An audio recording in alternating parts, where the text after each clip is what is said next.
Hello friends, welcome to எம்மி ஸ்பேசி Tamil kitchen. எல்லாருக்கும் வணக்கங்க. இன்றைக்கி நம்ம கிச்சனில் உடச்சி விட்ட முட்டை குழம்பு சுவையான முறையில் எப்படி செய்கிறதுன்னு பார்க்க போகிறோம். வாங்க வீடியோக்குள்ளே போகலாம். நம்ம சேனல் இது வரைக்கும் நீங்கள் சப்ஸ்கிரைப் பண்ணலைன்னா சப்ஸ்கிரைப் பண்ணிக்கோங்க, பெல் ஐக்கானை கிளிக் பண்ணிக்கோங்க. அப்போ தான் நம்ம போடுற எல்லா வீடியோ உங்களுக்கு உடனே நோட்டிஃபிகேஷனாக கிடைக்கும். இப்போ ஒரு பாத்திரத்தை அடுப்பில் வச்சுக்கலாங்க. ஆயில் ஊற்றிக்கலாம் தேவையான அளவுக்கு. இந்த குழம்பு வந்துட்டு சாதம், சப்பாத்தி, இட்லி, தோசை, பூரி, பரோட்டா எல்லாத்தோடையுமே மேட்ச் ஆகுங்க.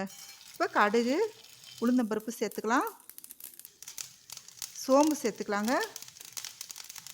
இப்போ ஒரு ஏலக்காய், பட்டை, அன்னாசிப்பூ, கிராம்பு, ஒரு இலை சேர்த்துக்கலாங்க.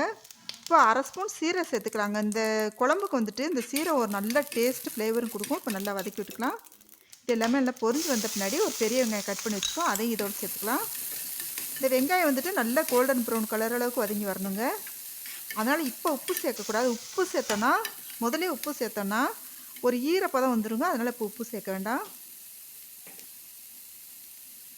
இந்த டைமில் வந்துட்டு ஒரு 5 பூண்டு பட்டு ஒரு 4 சின்ன வெங்காயம் போட்டிருக்கேங்க, அதையும் சேர்த்து இதோட வதக்கி விட்டுக்கலாம். இது வந்துட்டு இந்த குழம்புக்கு ஒரு கூடுதல் சுவையை கொடுக்குங்க. இப்போ 2 தக்காளி சேர்த்துக்கலாம். ரஃப்பாக கட் பண்ணி நம்ம மிக்ஸி ஜாரில் அரைச்சி எடுத்துக்க போகிறோம். இப்போ ஒரு 3 முழு முந்திரி பருப்பு எடுத்துக்க போகிறோங்க. இது நல்ல ஒரு டேஸ்ட்டு கொடுக்கும், ஒரு ரிச்னஸான டேஸ்ட்டு கொடுக்கும் இந்த முந்திரி பருப்பு. இப்போ இந்த வெங்காயம் வந்துட்டு நல்லா வதங்கி வந்துருச்சு பாருங்கள், கோல்டன் ப்ரௌன் கலர் அளவுக்கு வதங்கி வந்துருச்சு. இப்போ ஒரு ஸ்பூன் இஞ்சி பூண்டு விழுது சேர்த்துக்கலாம், அதையும் சேர்த்து நல்லா கிளறி விட்டுக்கலாங்க.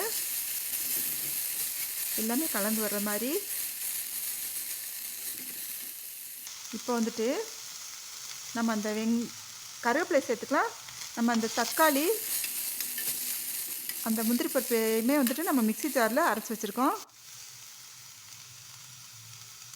இப்போ அரை ஸ்பூன் மல்லித்தூள் சேர்த்துக்கலாம்,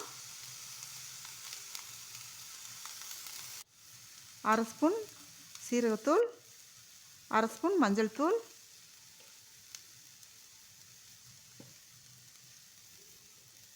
ஒரு ஸ்பூன் மிளகாய்த்தூள் சேர்த்துக்கோங்க.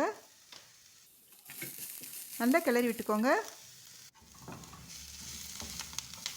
இது வந்து லைட்டாக வச்சுட்டு தான் கிளறி விடணும். இப்போ வந்துட்டு சிம்மில் வச்சுட்டு தான் கிளறி விடணும். இப்போ நம்ம அந்த அரைச்சி வச்ச தக்காளி, முந்திரி பருப்பு ஊற்றியாச்சு. இதை வந்துட்டு நல்லா கிளறி விடணுங்க. இப்போ நம்ம ஆயில் கொஞ்சம் தான் சேர்த்தோம் இந்த குழம்புக்கு.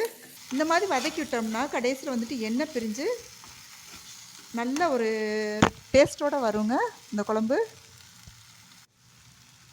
இந்த டைமில் வந்துட்டு ஒரு ஸ்பூன் கரம் மசாலா தூள் சேர்த்துக்கோங்க. அதையும் சேர்த்து எல்லாமே கலந்து வர மாதிரி நல்லா கிளறி விட்டுக்கோங்க, நல்லா வதக்கி விட்டுக்கோங்க. இப்போ இந்த குழம்புக்கு தேவையான தண்ணி ஊற்றிக்கலாம். நான் மிக்ஸி ஜார் கழுவி ஊற்றிட்டேன். இந்த டைமில் உப்பு சேர்த்துக்கலாங்க. நம்ம குழம்புக்கு எவ்வளோ உப்பு தேவையோ அந்த அளவுக்கு சேர்த்துக்கலாம். நல்லா கொதித்து வரட்டும், கிளறி விட்டுக்கிட்டே இருங்க, நல்லா கலந்து விட்டுக்கிட்டு இருக்கலாம். இப்போவே வந்துட்டு வீடு ஃபுல்லாக வாசனை, அவ்வளோ வாசனை நிறைஞ்சிருக்குங்க. இப்போ இந்த குழம்புக்கு தேவையான தண்ணி ஊற்றிக்கலாங்க.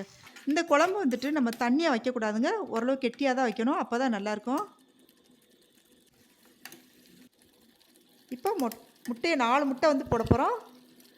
இந்த முட்டையை உடச்சி விட்டுக்கலாம். தள்ளி தள்ளி உடச்சி விட்டுக்கலாங்க, பக்கத்தில் உடச்சி விட்டால் ஒன்றோட ஒன்று வந்து ஒட்டிக்கும்.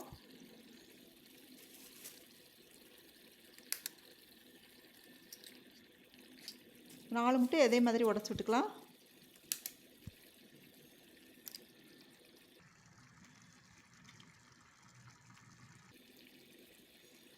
இப்போ வந்துட்டு மூடி வச்சிடலாம். பாருங்கள், வெந்து வந்துருச்சு. இப்போ இந்த முட்டையை வந்துட்டு திருப்பி போட்டுக்கலாங்க. இந்த பக்கம் வேகணும் இல்லையா, அதனால் வந்துட்டு நம்ம திருப்பி போட்டுக்கலாம்.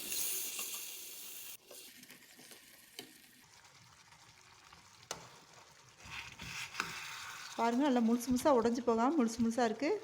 திருப்பி போட்டாச்சு. இப்போ பாருங்கள், இந்த முட்டை குழம்பு வந்துட்டு அவ்வளோ வாசனை, சூப்பரான ஃப்ளேவரோடு அவ்வளோ வாசனையாக இருக்குங்க. இப்போ கருவேப்பிலை உருவி போட்டுக்கலாம். தான் மல்லித்தலையை தூவிக்கலாங்க.